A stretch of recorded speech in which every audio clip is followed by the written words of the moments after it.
Hi, we're from Pomona High School, and today we'll be talking about I Felt a Funeral in My Brain by Emily Dickinson. All right, so Donnie, let's talk about the rhyme scheme of this poem. So, in the middle three stanzas, the rhyme scheme is A, B, C, B, and then it just disappears in the first and the last stanzas.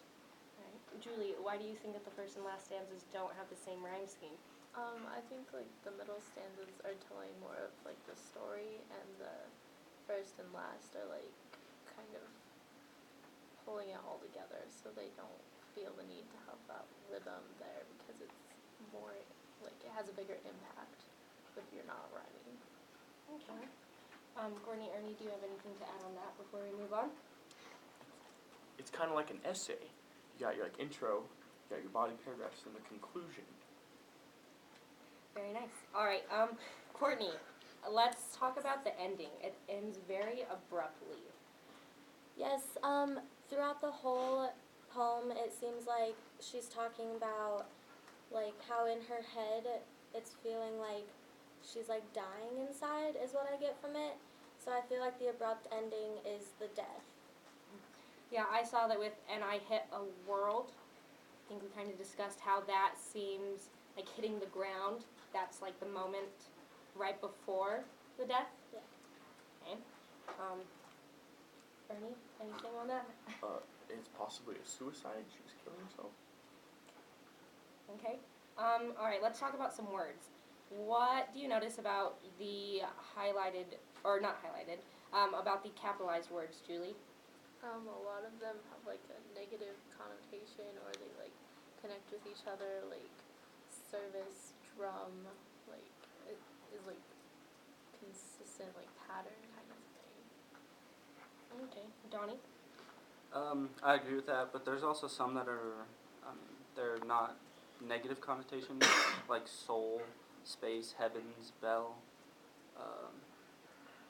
race. So I don't know why, but there are some positive and negative connotations in the meanings of the words. Okay. So, Courtney, do you think that there are words not capitalized that have important meaning as well?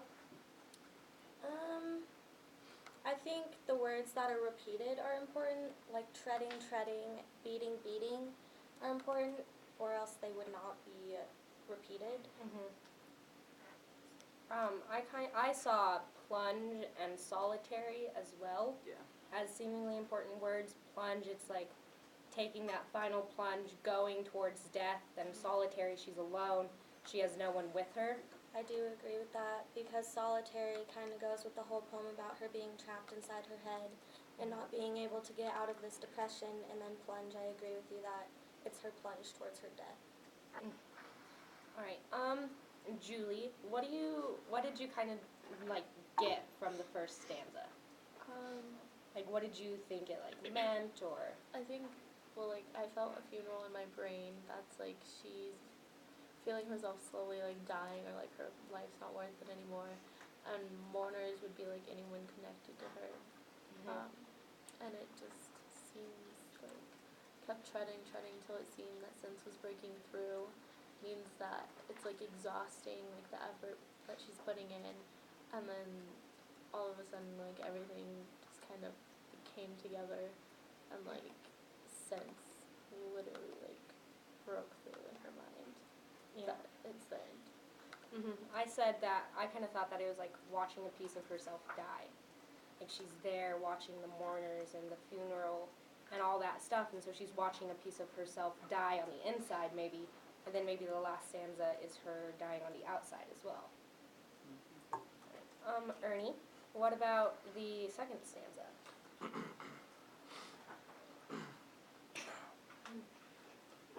Well, sorry. Well, when they were all seated, a service like a drum kept beating till I thought my mind was going numb.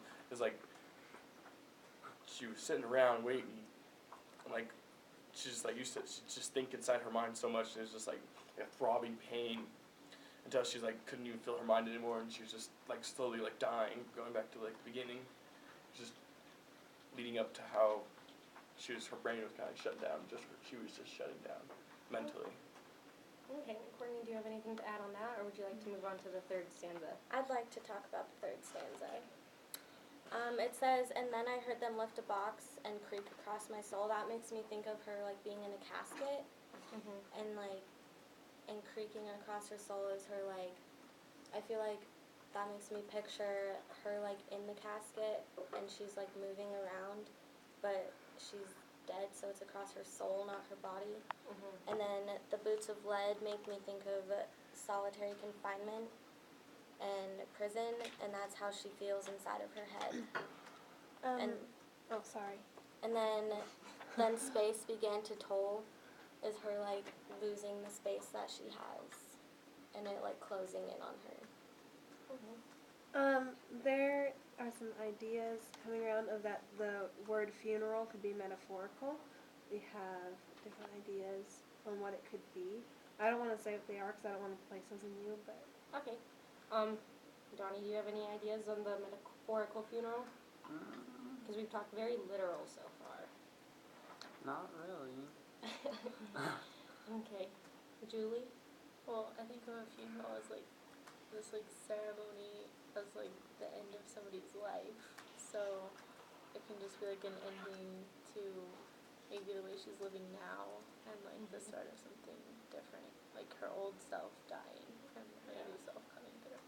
Yeah, so we've been talking, she's actually dying, but maybe she's like this old part of her, like her past life, the life that she's lived so far, like you were saying, is dying, and then this is like the end of that, and then a new chapter is about to begin. This new her that maybe isn't quite as sad as she seems to be now. So, Courtney, do you think that, just from the tone of the poem and what she's been talking about, do you think that moving on, like this being a metaphorical funeral, do you think that it might be better for her afterwards, or? I think so, because the whole poem is like negative, negative, negative, negative, and if there's a funeral in her brain, then it's her negative self dying, and then when it says "and finished knowing then," that's when her life becomes more positive, or the person inside herself becomes more like of a better person, maybe. Maybe I agree with you, Courtney. Like, whole poem's just like fighting this depression and everything, and then finally at the end she realizes like my life's not that bad. It's I'm good to go. Like I can recover from this. Yeah. And I think that it's like there's kind of a revelation at the last line in the first and last stanzas where it says that sense was breaking through, and then she says "and finished knowing then," as if like when she does die, she does figure something out, like she realizes something. Yeah, that would make sense. That sense was breaking through. She's figuring something out. She's coming to some sort of revelation. And then finished knowing, then it's like Once she knows dies. she's figured out this revelation. It's broken through, and she knows what her old life was about, and maybe now is moving on to the next one. Okay. So do you think, so going back to like the specific words, I noticed that all of the words that are capitalized are nouns. Do you think there's a specific reason for that, or was it just happenstance? What do you think, Ernie? Well, I think nouns like those like person, places, or things. Like they're just like kind of important. Like they're like subjects. Like maybe they're like subjects in her life. Like they all relate to like something in her past or something. With that, like she's highlighted them so that we bring extra attention to them. So we'd maybe like wonder and puzzle like if these were like part of her past and everything. I feel like she kind of uses these nouns to replace people in her life, instead of actually saying, oh, it was my sister that felt bad, or like all of this. I feel like she uses the nouns to replace those people because she's so like separated from her life at this point.